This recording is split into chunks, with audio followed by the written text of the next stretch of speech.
everyone, I am Rebecca from ChemKnits, and today we're going to do a project to demonstrate why I sometimes make the decision when dip dyeing yarn to put that yarn into a steamer basket to finish heat setting it versus adding 100% of the yarn to the kettle where I was dip dyeing. In a recent episode of Dyepot Weekly, I did a faux dip dye broken colorway where I dip dyed first into radioactive and then I dip dyed into a blue. But at the end, I took the yarn and steam set it versus adding that more bright yellow end into the kettle where there might have been some blue dye because I didn't want to get any staining on that yellow section. And so that's sort of the effect that we're going to be exploring today. I am going to kettle dye some yarn into a pastel color. We're going to dip dye 200 grams of yarn together in one kettle, but I'm going to remove one, set it aside to steam set, and then the other I'm going to leave in the kettle, and we'll see if we get any staining.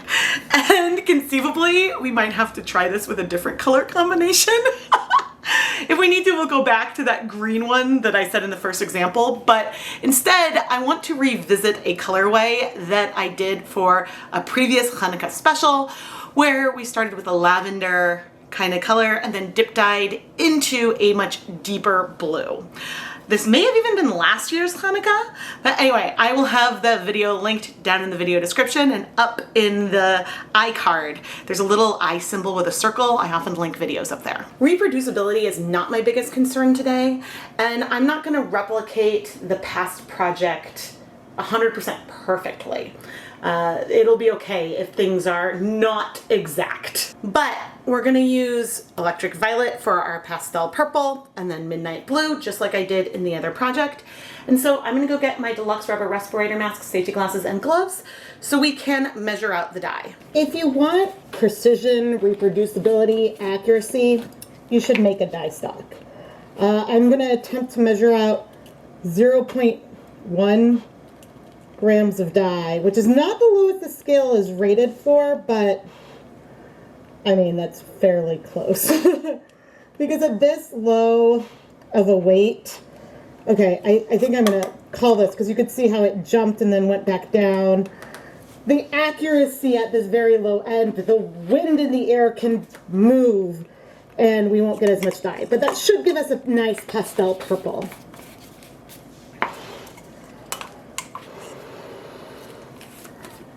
It's a lot easier measuring out the dye for the midnight blue because here we need 1.5 grams. And even if I overmeasure, as long as the cup's not wet and I'm not mixing two different colors together, there's clumps in there, which I'm not a fan of. You can remove the dye and put it back into the container. So you can see how I tap.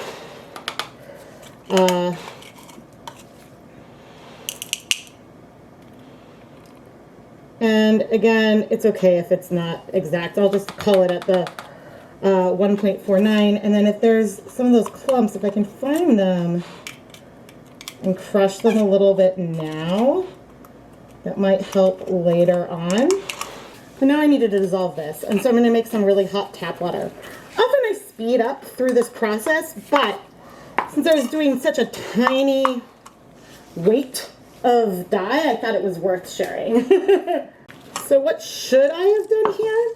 Well, I should have weighed out 1 gram, dissolved it in 100 milliliters, and then taken 10 milliliters of that. Because you saw how okay, it might jump around 0.02 grams. The percent difference that would have on the actual amount of dye that I've measured out becomes a lot smaller when you're measuring out a whole gram. And so that allows you to have a little bit more precision. Now, if I remember correctly, midnight blue does dissolve pretty well, and it is a very purple leaning blue. The purples of these two colors are different though. And the reason why I picked this combination for this demonstration, which again might not work, might not work the way I'm intending.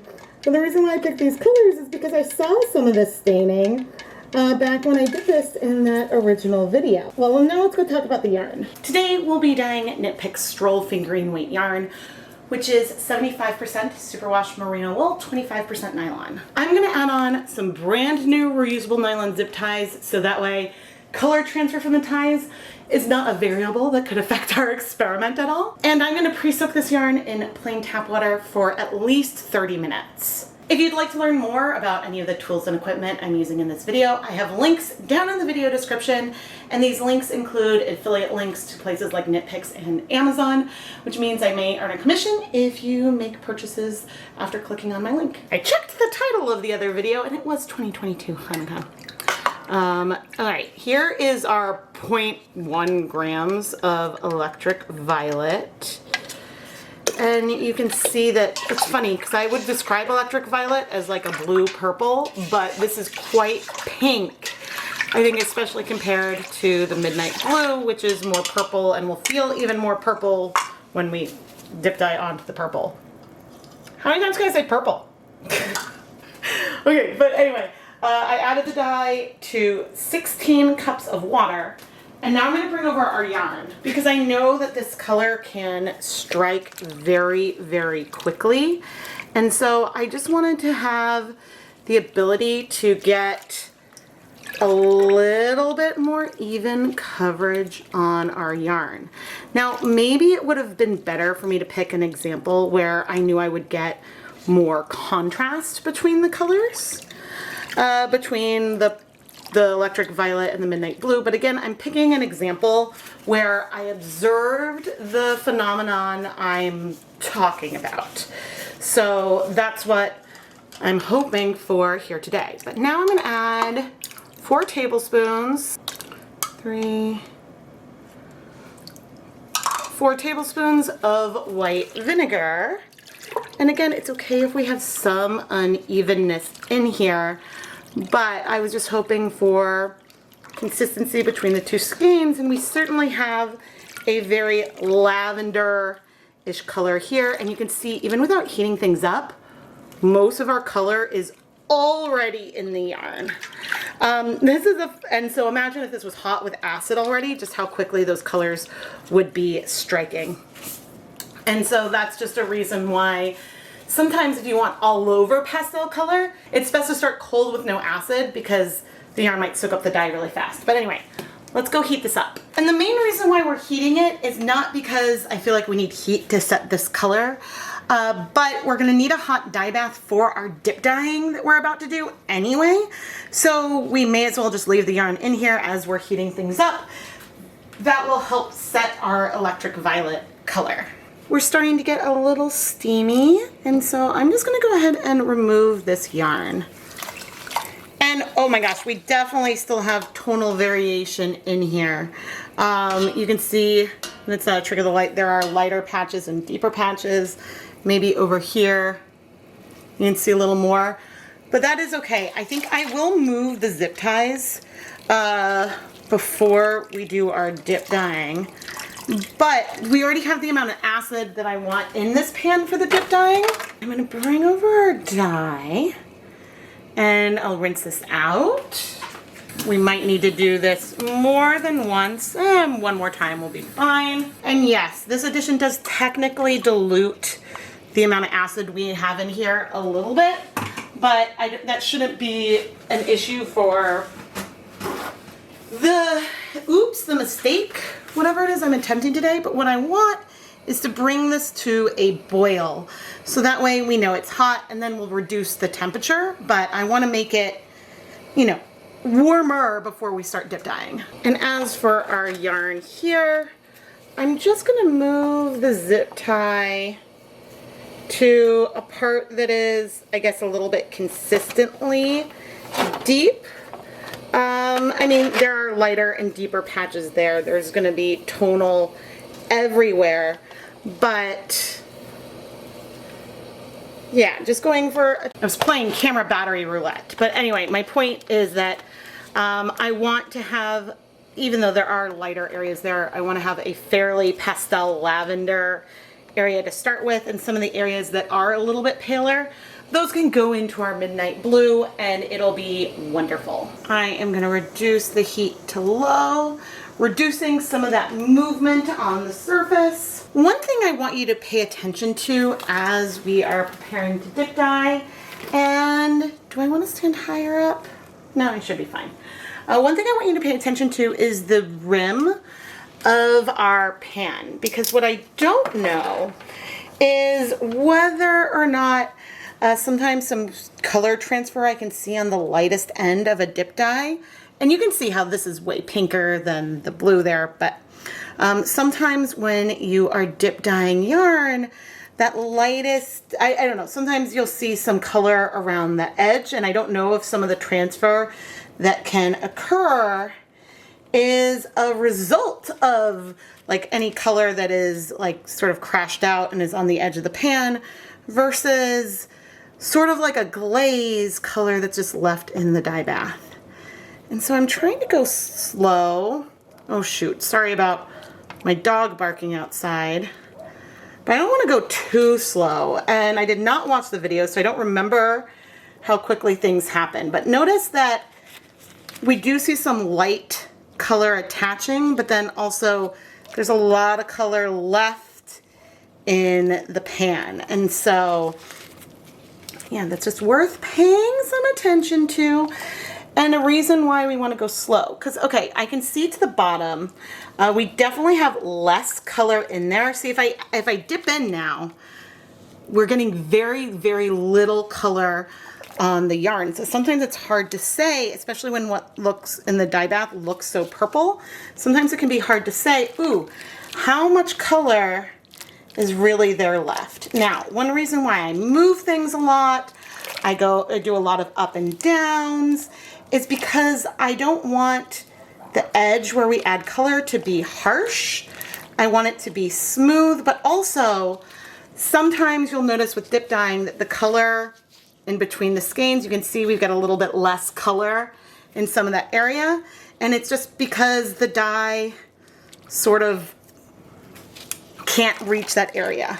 So anyway, it looks like things are very, very clear. So what I'm gonna do now is remove both skeins, just briefly. Okay, the edges of the top did not go in this dye bath at all. I'm setting one of them aside very carefully, making sure that more, I keep calling it pink, but the lavender end is not touching anything else. And then this skein, I'm gonna be like, okay, there's like barely any color left. We're gonna add it all in. And now I'm gonna heat this for 30 minutes. And I don't know if there would be transfer. And so I'm not seeing much of a rim of color around the pan. Bringing in a paper towel. Yeah, I'm not really seeing anything there.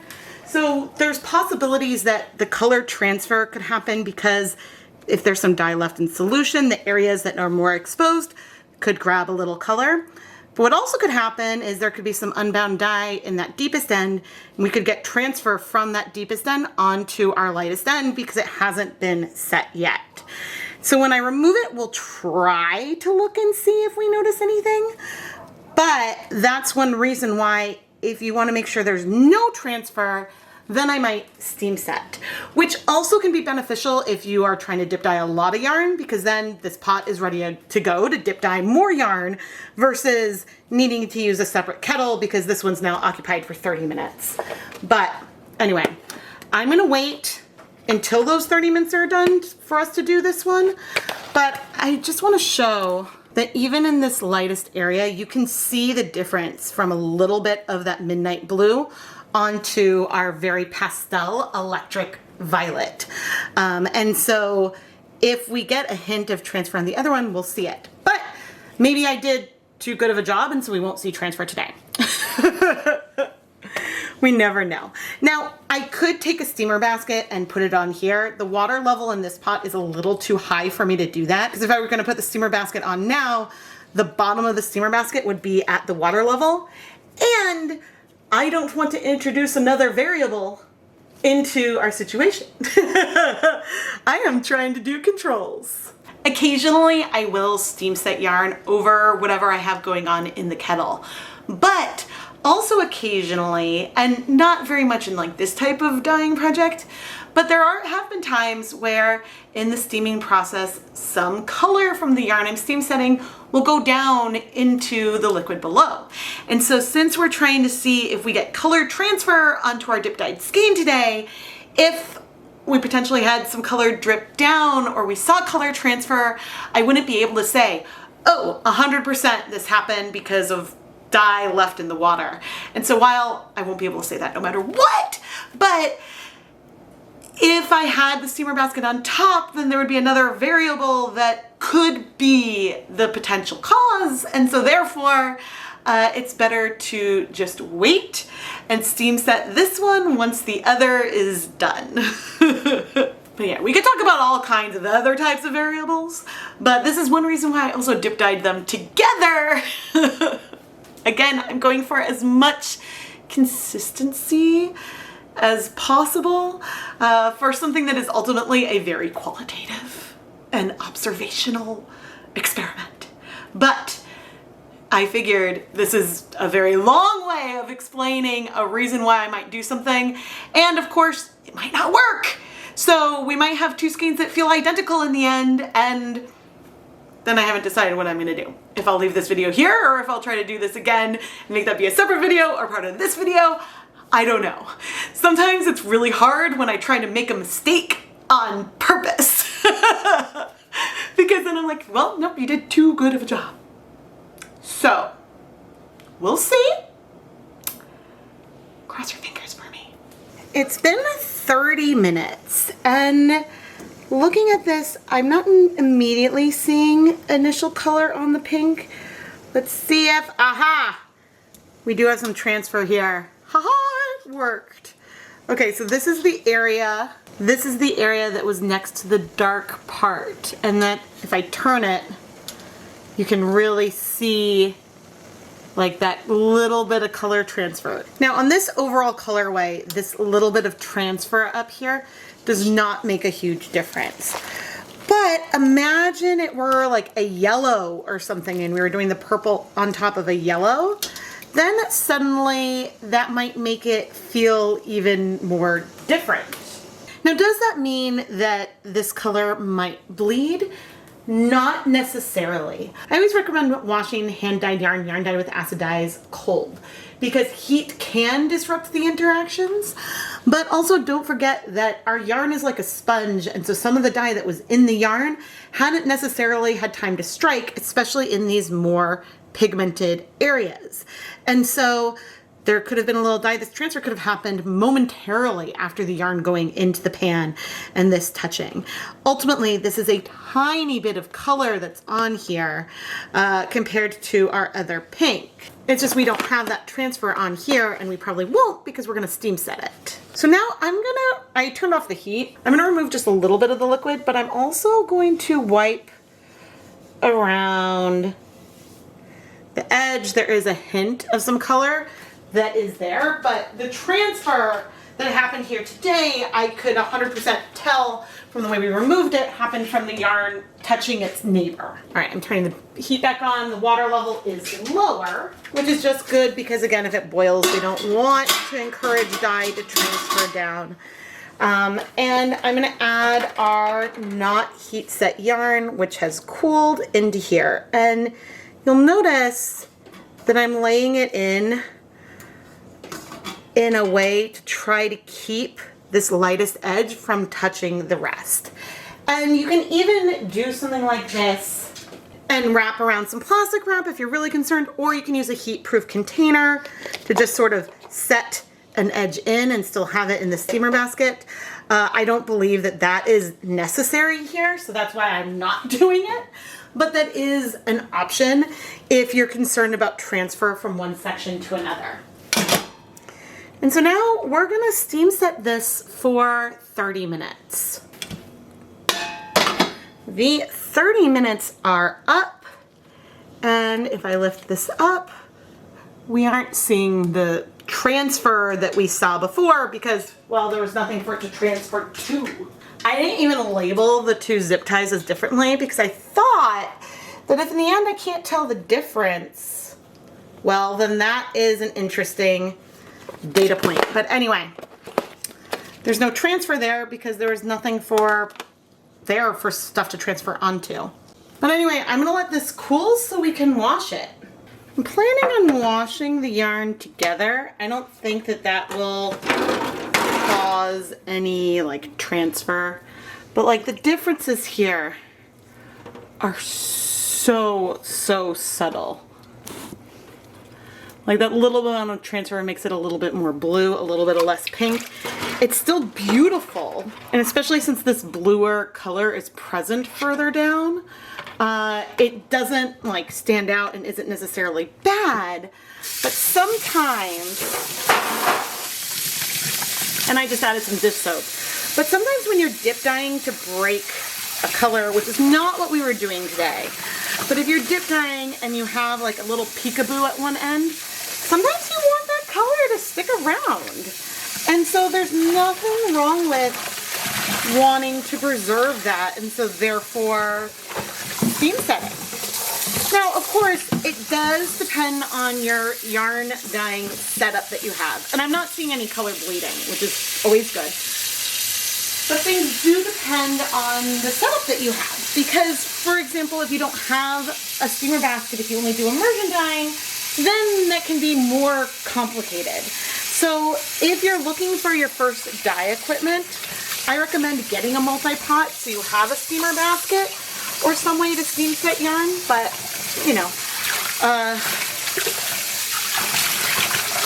yeah, you might have to figure something else out depending on your equipment. But anyway, I'm gonna go put this yarn through my spin dryer and hang it up to dry. Here are the two skeins of yarn that we dip dyed at the same time. It's just one of them I went and steam set after, and the other I let finish in the pot. And here we do have some more of our midnight color transfer up here.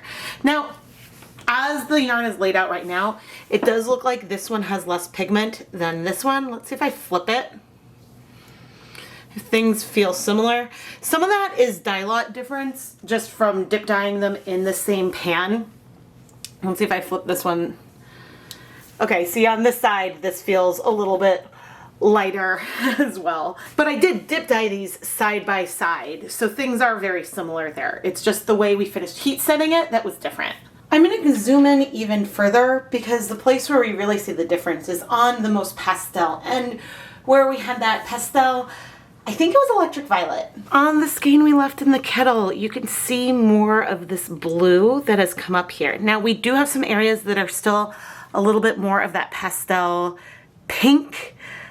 I mean, I'm calling it a pink even though it's a pastel purple just because the midnight color is so much more blue that makes this look a little more purple. Here, that more pink color we have is cleaner overall. We have, you know, where the blue comes up, that stops where the dip dyeing stopped. We didn't get transfer from the deeper section onto the lighter section when we put it in the kettle. And that, I think, is what mostly happened over here. We had transfer from the darkest to the lightest edge. But there also might have still been some of the midnight blue in the kettle that just absorbed onto the yarn in a very, very subtle way, making this one a hair more blue than this one. Does color transfer like this happen every time you dip dye? No, not necessarily. It's just in some circumstances with some colors, I have noticed it, and there have been other circumstances where I have not observed it. And so I guess you just have to keep that in mind. Now, you could potentially add some kind of jar or something to the kettle to try to keep things a little bit more separate to avoid that transfer, but at that stage you may as well steam set because again you can have more control over the yarn not touching itself while you are applying that heat. The differences are so subtle that you could almost call it the same colorway, and in some respects, in some cases I probably would.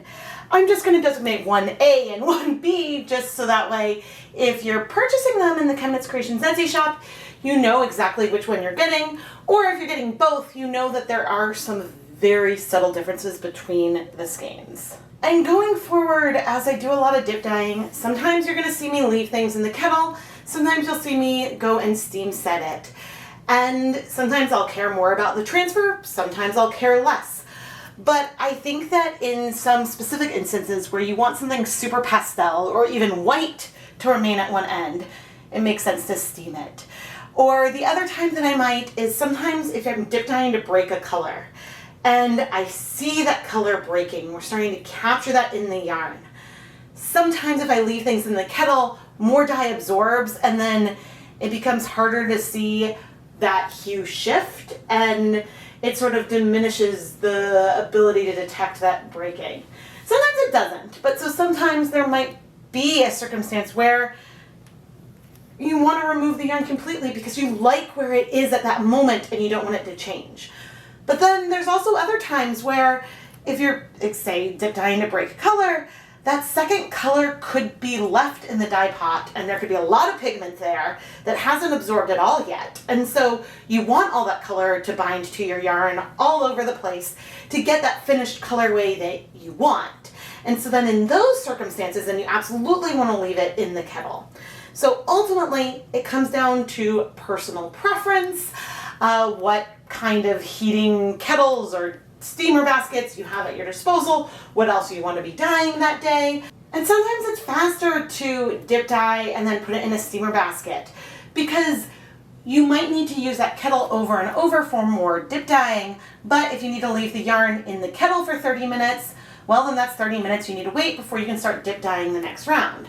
And if you remove the yarn and either set it aside to add a bunch to a steamer basket altogether, or add some yarn to the steamer basket and then layer more yarn into the steamer basket as you go through multiple rounds, that can allow you to process more yarn in a shorter overall span of time, which if you're dyeing, say, dozens of yarn in a dip dyed colorway, can help with the overall processing of the colors and help with your production line. Ultimately, it all comes down to personal preference.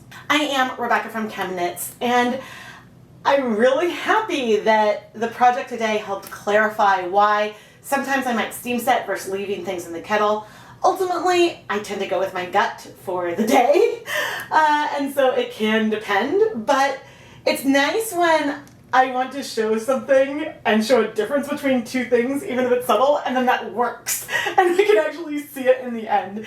Because sometimes I might try something and then, maybe we would have seen no difference at all between the two, and so you never know. But anyway, subscribe and turn on notifications if you'd like to see more videos. I do read all of your comments and suggestions, and many times replying to a comment that you might leave on a video inspires a whole project like today. So thank you so much for asking questions and providing feedback. And above all else, thank you so much for watching.